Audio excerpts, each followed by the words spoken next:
News के senior anchor person शहीद अरशद शरीफ की बेवा जवेरिया सिद्दीक ने सोशल मीडिया पर किरदार कुशी का जवाब दे दिया। वीडियो पैगाम में जवेरिया सिद्दीक ने कहा, शरई तौर पर इद्दत में हूँ, गैर अखलाकी इल्जामात लगाए जा रहे हैं ताकि केस से पीछे हट जाऊं।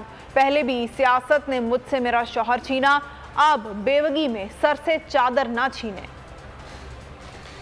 मीडिया पे जो है वो मेरे हवाले से कैंपेन चल रही है और ये किरदार कुशी जब से हो रही है, जब से मेरे शौहर अरशद शरीफ को जो है वो शहीद किया गया है।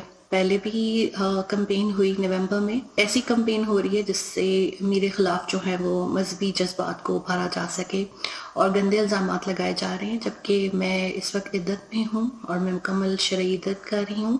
पहले ही सियासत ने मुझसे मेरा शौहर छीन लिया है, तो अब मुझसे इज्जत से जो है वो जीने का हक जो है वो मत छीने और बेदगी में मेरे सर से चादर को जो है वो मत खींचे।